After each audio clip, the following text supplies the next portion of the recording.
Today we're continuing to read The Pilgrim's Progress. Well, but brother, I pray thee, tell us what was it that was the cause of thy being upon thy knees even now?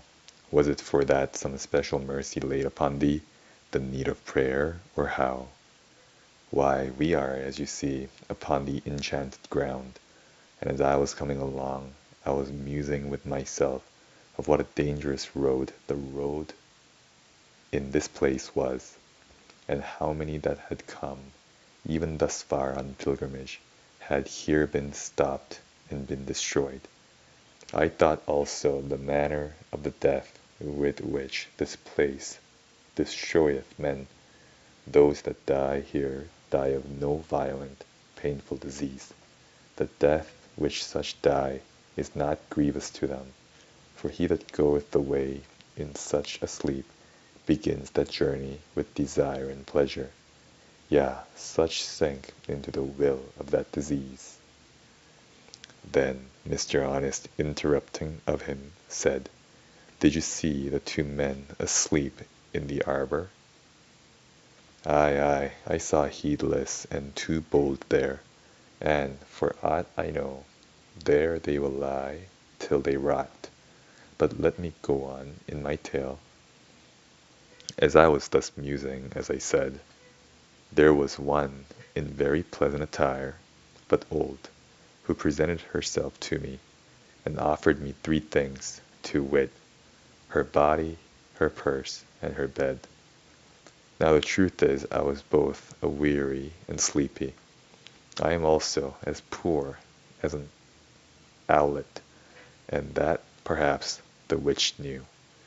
Well, I repulsed her once or twice, but she put by my repulses and smiled. Then I began to be angry, but she mattered that nothing at all. Then she made offers again, and said, if I would be ruled by her, she would make me great and happy. For, said she, I am the mistress of the world, and men are made happy by me. Then I asked her name, and she told me it was Madame Bubble.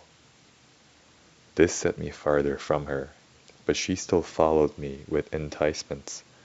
Then I betook me, as you saw, to my knees, and with hands lift up and cries, I prayed to him that had said he would help.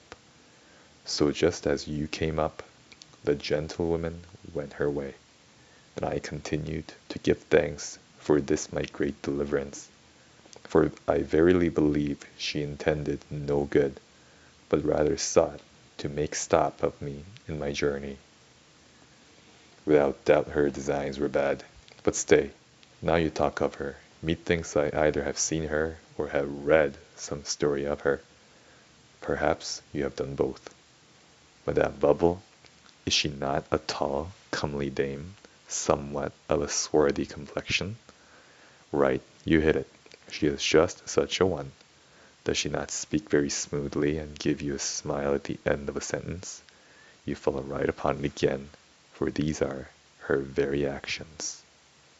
Doth she not wear a great purse by her side, and is not her hand often in it, fingering her money, as if that was her heart's delight? 'Tis just so. Had she stood by all this while, you could not more amply have set her forth before me, nor have better described her features. Then he that drew her picture was a good artist, and he that wrote of her said true. This woman is a witch, and it is by virtue of her witchcraft that this ground is enchanted. Whoever doth lay his head down in her lap had as good lay it down upon that block over which the axe doth hang. And whoever lay their eyes upon her beauty are accounted the enemies of God.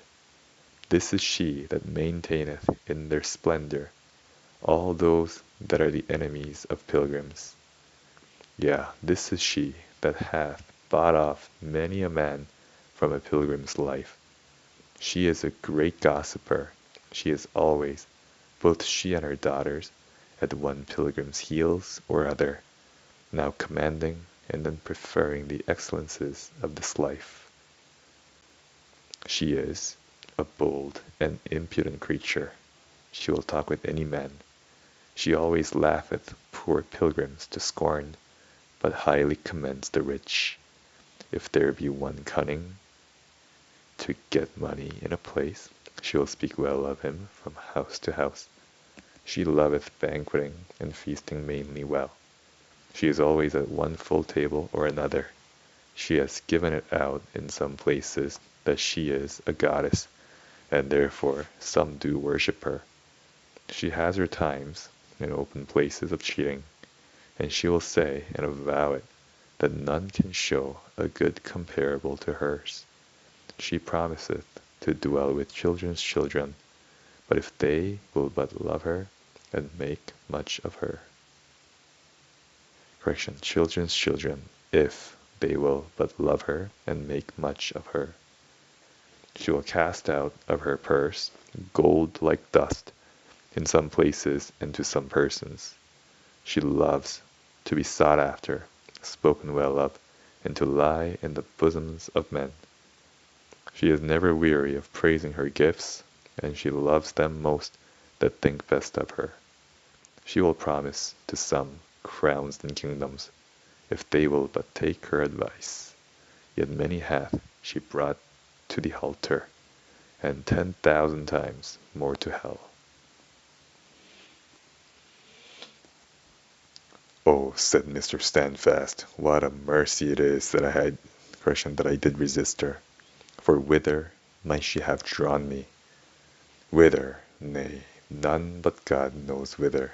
But in general, to be sure, she would have drawn thee into many foolish and hurtful lusts, which drown men in destruction and ruin. 'Twas she that set Absalom against his father, and Jeroboam against his master. 'Twas she that persuaded Judas to sell his Lord, and that prevailed with Demas, to forsake the godly pilgrim's life. None can tell of the mischief that she doth.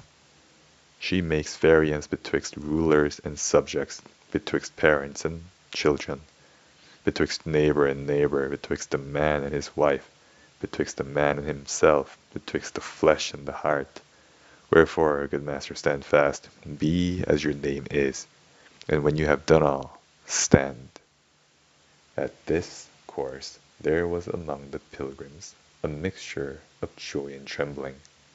But at length they brake out and sang, what danger is the pilgrim in? How many are his foes? How many ways there are to sin, no living mortal knows. Some of the ditch shy are, yet can lie tumbling in the mire. Some, though they shun the frying pan, do leap into the fire. Chapter 10. The Pilgrims at Home. After this I beheld until they were come unto the land of Beulah, where the sun shineth night and day. Here, because they were weary, they betook themselves a while to rest.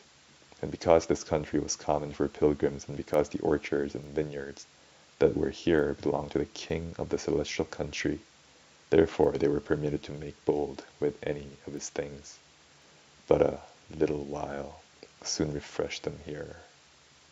For the bells did so ring, and the trumpets continually sound so melodiously, that they could not sleep, and yet they received as much refreshing as if they had slept their sleep never so soundly. Here also the noise of them that walked in the streets was, more pilgrims are come to town. And another would answer, saying, and so many went over the water, and were let in at the golden gates today. Then they would cry again, there is now a legion of shining ones just come to town, by which we know that there are more pilgrims upon the road. For here they come to wait for them, and comfort them after all their sorrow. Then the pilgrims got up and walked to and fro. But how were their ears now filled with heavenly voices, and their eyes delighted with celestial visions? In this land they heard nothing, saw nothing, felt nothing, smelt nothing, tasted nothing that was offensive to their stomach or mind. Only when they tasted the water of the river over which they were to go, they thought that it tasted a little bitterish to the palate, but it proved sweeter when it was down. And that's the end of the reading for today. Have a good day.